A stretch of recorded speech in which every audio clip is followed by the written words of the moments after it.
Alright, so a lot of people are about to laugh at me and tell me that I don't know what I'm doing. And I don't really care because this is what I've done for over a decade now and it works just fine. And you just take the rice and then you just take plastic wrap and you just wrap the rice in the plastic wrap. And it already comes in plastic, but we're going to wrap it in additional layers of plastic. And the more the merrier. And then you take this section and you wrap plastic around this section. It's very difficult to go wrong. Alright, so I got like a square brick. I got like a square brick of rice here. And I do it again. Take 3 more.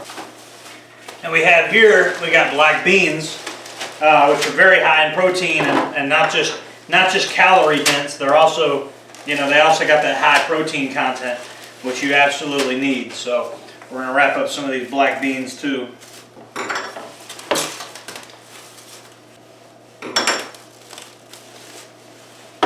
Alright, so now we got the black beans wrapped up. And guys, please do go crazy on the saran wrap and go ahead and get the Glad saran wrap. Get the brand name saran wrap. It is better. I'm not gonna lie to you.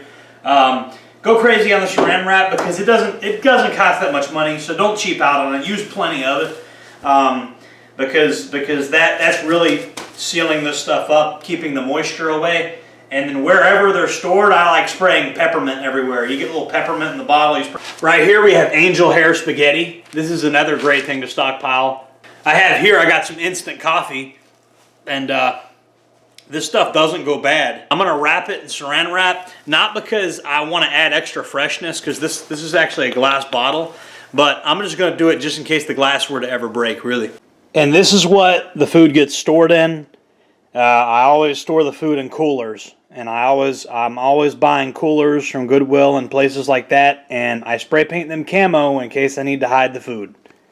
And the coolers, the reason you should use the cooler is because the coolers are actually like insulated. They're actually meant to hold food, and I don't think insects can get through that, but even if they can, I spray peppermint all over the place, and I have these stored inside. So, this method is the method that I personally use. I also have freeze-dried food, but I'm not going to go into that in this video. We're going to do a whole other video about survival tabs, freeze-dried food, stuff like this. Now, I know what you guys are going to say. Oh, you should be putting it in Mylar and all that. I used to be one of you. I used to think that every single thing had to go in Mylar, and I used to vacuum seal stuff and all types of... You don't got to do that. I'm telling you, I've been experimenting with this stuff for many, many years. I'm telling you, you don't got to do that. And as a matter of fact, if anything is wrong with one of those bags of rice, it's just one bag. They're all segregated from each other. So you got like 3 bags wrapped in one bag. I got one big bag that I did, and it's divided up into 3 sections. So if something was wrong with one particular bag, if there was some bacteria in there or something, it wouldn't really infect the other ones. And even if all 3 in one of those was messed up, it definitely would not affect the other ones, the other cells that you have, if that makes any sense. So this kind of segregates the food from each other. It keeps the food away.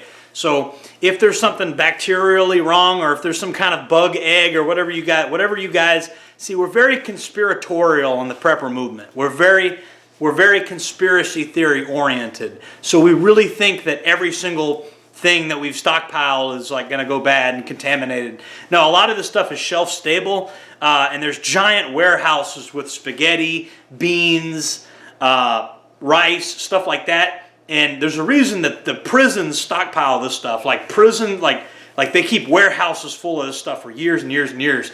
And it's edible for a very, very long time.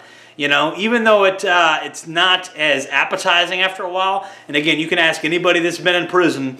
Man, they feed you beans that have basically gone bad, but they haven't really gone bad. They're just not as tasty as they used to be. So in terms of this stuff will keep you alive.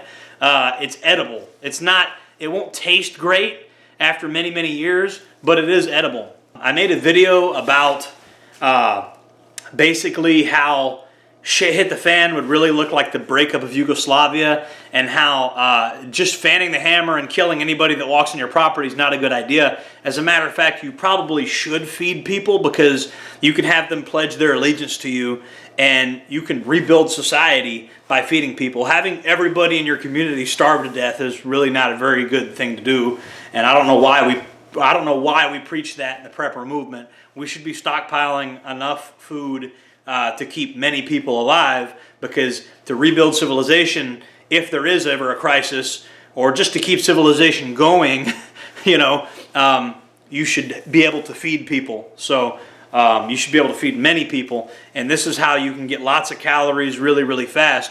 And I recommend you guys do this method. Check it out. I mean, if I'm wrong, try it out. And if I'm wrong, you're not out that much money. I bought this stuff at Dollar Tree. Like, everything you just saw on that table is I think it's like $20 worth of stuff. It's not that much money. So just give it a try. And if I'm wrong, show me that I'm wrong a few years from now. But this is the method that I've personally been doing for years. Somebody else taught it to me. I didn't just make it up out of thin air. So this is my personal recommendation on how to stockpile rice, beans, spaghetti, stuff like that. This is my personal way that I recommend you do it. You might think I'm an idiot. If you think I'm an idiot, please leave that in the comment section. But it's been working for me for a very, very, very long time. Jordan Jareb, signing off.